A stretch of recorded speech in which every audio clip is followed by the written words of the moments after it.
Hello everyone, and welcome back to Hello Word. I'm your host, Alex, and I'm so excited you're joining me today. We are about to embark on a brand new learning adventure, one that I think you will find incredibly useful. In each episode of this playlist, we take a look at English as it is used in specific, everyday situations. We believe that learning vocabulary in context is one of the most powerful ways to make it stick. Today, we're taking a virtual trip to one of the busiest, most exciting, and sometimes a little confusing places you can find, the airport. We're going to break down the essential words and phrases you'll see on signs, screens, and documents, turning what might seem overwhelming into something you can navigate with total confidence. My biggest learning tip for an episode like this is to engage your imagination. As we explore each word, I want you to picture yourself at the airport. Imagine the sounds of rolling suitcases, the announcements over the loudspeaker, and the feeling of anticipation for your trip. When we talk about a luggage tag, visualize tying one to your own bag. When we discuss the departures board, see yourself standing in front of it, searching for your flight. By creating these mental images and connecting the words to a real-life scenario, you are building stronger pathways in your brain, which makes remembering and using this vocabulary so much easier. So, grab your imaginary passport and let's head to the check-in counter to begin our journey into the world of airport English. Let's begin with the center of all the action at an airport. The word is departures. Departures is a noun that refers to the act of leaving or going away from a place. In an airport context, it specifically means all the flights that are flying out of that airport. You will see this word everywhere. The part of the airport building you go to when you are starting your journey is called the departures hall. The big electronic screen that lists all the outgoing flights is the departures board. It is the complete opposite of arrivals, which is the area for flights coming into the airport. For example, a taxi driver might ask you, "Are you going to departures or arrivals?" You would reply, "Departures, please." When you're looking for information, you might say to a friend, "Let's go check the departures board to find our gate number." It's a fundamental word for orienting yourself and making sure you are in the right place to start your trip. The departure time refers to the specific moment an event is scheduled to happen, measured in hours and minutes. On a departures board, the departure time column shows the scheduled departure time for each flight. This is the time the airline plans for the airplane to leave the gate. It's incredibly important to pay close attention to this time. You'll often hear announcements like, "The scheduled departure time for flight EB 7134 to Atlanta is 19:30. In conversation, you might ask someone at the information desk, "What is the departure time for the flight to New York?" A friend might text you, "My flight's departure time is delayed by 1 hour, so I have some extra time at the cafe." Always remember to check if the time shown is the departure time or the boarding time, as boarding usually begins 30 to 60 minutes before the scheduled departure time. Destination is a noun that means the place to which someone or something is going or being sent. It is the final stop on your journey. When you look at the departures board, the destination column tells you the city where each flight will land. This is one of the first things you will look for to find your specific flight information. For example, looking at the board in the image, you can see destinations like Beijing, London, and Tokyo. When you buy your ticket, you choose your destination. Someone at the check-in counter might confirm this with you by asking, "And what is your final destination today?" You could respond, "My destination is Paris."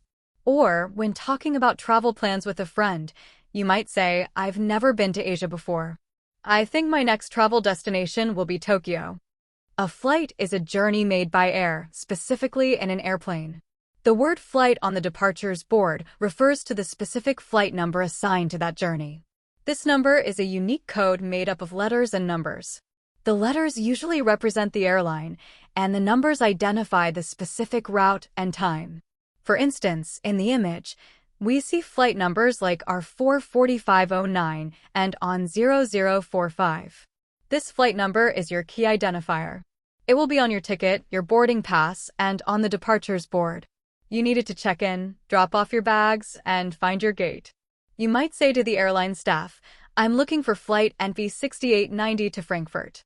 Or you could tell a family member, "My flight number is UC 1207. You can use it to track my flight's progress online. Using the flight number is often more accurate than just using the destination, especially if there are multiple flights going to the same city around the same time. An information screen is a general term for any digital display, like a TV or a large monitor, that shows information to the public. At an airport, this specifically refers to the large electronic boards that display flight details. The departures board we just discussed is a type of information screen. So are the smaller screens you see at the check-in desks at the boarding gates or in the baggage claim area. They provide real-time updates on flight statuses, gate numbers, boarding times, and any delays or cancellations. You might say to your travel companion, "Let's check the main information screen in the departures hall to see which check-in desk we need," or, once you are past security, you might say, "I'll go look at the information screen near the shops to find out which gate we are departing from." These screens are your best source for the most current information about your journey. The next term is long-distance flight. A long-distance flight is exactly what it sounds like, a flight that covers a very long distance, typically lasting many hours, often 6 hours or more. These flights usually cross continents or oceans, connecting cities that are very far apart. For example, a flight from New York to Tokyo or from London to Sydney would be considered a long-distance flight. Because they are so long, these flights are usually on larger airplanes that have more amenities like meals, drinks, and in-flight entertainment systems to keep passengers comfortable. You might tell a friend, "I have a 14-hour long-distance flight to Beijing next week, so I'm packing a good book and a neck pillow." Or you could say, "I find it hard to sleep on airplanes, which makes long-distance flights very tiring for me." Following that, we have the phrase international flight. An international flight is a flight that travels between two different countries. The key element here is that it crosses an international border. When you take an international flight, you will need to go through immigration and customs procedures. You must have a valid passport and, depending on your destination and nationality, you may also need a visa. For instance, a flight from Paris, France to Dubai, in the United Arab Emirates, is an international flight. You might hear an announcement saying, "All passengers on international flights are reminded to have their passports and boarding passes ready for inspection." In a conversation, you could say, "I'm a bit nervous because this is my first international flight and I'm not sure what to expect at customs." It's important to arrive at the airport earlier for an international flight than for other types of flights because of these extra security and immigration steps. In contrast to an international flight, we have a domestic flight. A domestic flight is a flight that travels entirely within the borders of a single country. For example, a flight from New York to Chicago in the United States would be a domestic flight. Because you are not leaving the country, you typically do not need to go through immigration or customs, and the check-in and security processes can be a bit faster. You also usually do not need a passport for identification, as a national ID card or a driver's license is often sufficient, though this can vary by country. You might explain to someone, "I don't need my passport for this trip. It's just a short domestic flight to Atlanta." Or you could say, "I prefer domestic flights because the airports are usually less crowded and the whole process is much quicker."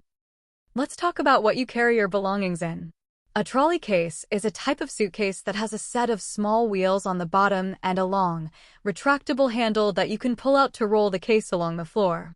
This design makes it much easier to move heavy luggage through large airport terminals without having to carry it. The term trolley case is very common, but you will also frequently hear it called a rolling suitcase or simply a trolley. You might say, "My new trolley case is great. It's so light and rolls very smoothly." When packing, you could tell someone, "I can't seem to fit all my shoes into my trolley case." These have become the most popular type of luggage for air travel due to their convenience. They come in various sizes, from small ones you can take on the plane as carry-on luggage to very large ones that you must check in. Sometimes we pack a little too much, which brings us to our next term, excess luggage. Excess luggage, also known as excess baggage, refers to any luggage that is over the weight or size limit set by the airline. Airlines have specific allowances for how many bags you can check in and how much each bag can weigh. If your bags are heavier or larger than this allowance, or if you have more bags than are permitted, you have excess luggage. You will almost always have to pay an extra fee for this, and these fees can often be quite expensive. For example, at the check-in counter, the agent might say, "I'm afraid your bag is 3 kilograms overweight." You'll have to pay an excess luggage fee. You might complain to a friend later, "I had to pay $100 in excess luggage fees. I should have packed less." It's always a good idea to weigh your bags at home before you go to the airport to avoid this surprise cost. After you have landed at your destination, you need to collect your bags. This happens at the baggage carousel. A baggage carousel, also sometimes called a baggage reclaim or luggage carousel, is a moving conveyor belt system in the arrivals hall of an airport. After the checked bags are unloaded from the plane, they are placed on this carousel, which moves in a continuous loop so that passengers can pick up their luggage. Each flight is assigned a specific carousel number, which is displayed on screens in the arrivals area. You would tell your travel partner, "Our flight from Frankfurt is assigned to baggage carousel number 7. Let's go over there." While waiting, you might observe, "There are so many bags on this baggage carousel that look just like mine. I'm glad I put a bright ribbon on the handle of my suitcase." As you walk through large, modern airports, you might encounter a moving walkway. A moving walkway, also known as a travelator or an autowalk, is a slow-moving conveyor belt that transports people across a horizontal or inclined plane over a long distance. It's like a flat escalator. You can stand still on it and be carried along, or you can walk on it to move even faster. These are very common in long airport corridors to help passengers get to their gates more quickly and with less effort, especially if they are carrying bags. You might say, "The gate is at the other end of the terminal. Let's use the moving walkway to get there faster." Or you could say to a child, "Please be careful and hold my hand when we step onto the moving walkway." It's a simple convenience that makes navigating massive airports much more manageable. Sometimes, your journey from one place to another isn't direct. This is when you have a stopover. A stopover is a break in a journey. In air travel, it usually means a planned stop where you leave the airport for more than 24 hours before continuing to your final destination. However, the term is often used more casually to also refer to a layover, which is a shorter connection between flights, usually just a few hours spent inside the airport. So, if your flight from Chicago to Tokyo stops in Los Angeles for a few hours, you have a layover. If you plan to spend 2 days in Los Angeles before continuing to Tokyo, that is a stopover. You could tell someone your travel plans by saying, "I'm flying to Australia with a 2-day stopover in Dubai on the way." Or, for a shorter connection, we have a 3-hour layover in Frankfurt, which is just enough time to grab a coffee before our next flight. Before you can even get to the airport, you need a ticket. The action for getting this is to book a flight. To book a flight is a verb phrase that means to reserve or purchase a seat on an airplane for a particular journey. You can book a flight in several ways, directly on the airline's website, through a third-party travel website, or by calling a travel agent. When you book a flight, you provide your personal details, choose your dates and destination, and make a payment. Once this is done, your reservation is confirmed. For example, you might tell a friend, "I need to book a flight to London for a conference next month." After you've done it, you could say, "I just booked my flight to Paris. I'm so excited." The earlier you book a flight, especially for popular destinations, the more likely you are to get a better price. In the modern age of travel, many processes have moved online. One of these is online check-in. Online check-in is the process by which you can confirm your presence on a flight through the airline's website or mobile app before you arrive at the airport. This service usually becomes available 24 to 48 hours before the scheduled departure. During online check-in, you can confirm your details, select your seat, and receive your boarding pass electronically, which you can print at home or save on your phone. It can save you a lot of time at the airport. You might say, "I always do online check-in to avoid the long queues at the check-in counter." A helpful travel tip you might give a friend is, "Don't forget to do the online check-in for our flight tomorrow morning. It will make things much smoother."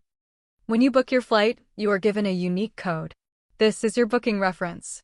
A booking reference, also known as a booking number, a confirmation number, or a passenger name record, which is often called a PNR, is a unique alphanumeric code that identifies your specific flight reservation in the airline system. This code is essential. You need it to manage your booking online, to perform online check-in, and if you need to contact the airline about your reservation. You will find it on the confirmation email you receive after you book a flight. The check-in agent might ask you, "Do you have your booking reference number?" You might also say to your travel partner, "I've forwarded you the email with our flight details." The booking reference is at the top. It is very important to keep this number safe and have it accessible when you travel. Depending on where you are traveling, you may need a visa. A visa is an official document or a stamp put in your passport that allows you to enter, stay in, or leave a particular country for a specified period of time. Whether you need a visa depends on your nationality and the country you plan to visit. Getting a visa can be a complex process that you must complete well in advance of your travel date, as it often involves submitting an application to the embassy or consulate of the destination country. For example, you might tell someone, "I have to apply for a visa before I can book my flight to China." Someone might ask you, "Did you check if you need a visa for your trip to Brazil?" It is crucial to check the visa requirements for your destination as soon as you start planning your trip, because you will be denied entry into the country without the proper documents. Once you arrive at the airport with your bags, you'll go through the luggage check. This term can have a couple of related meanings.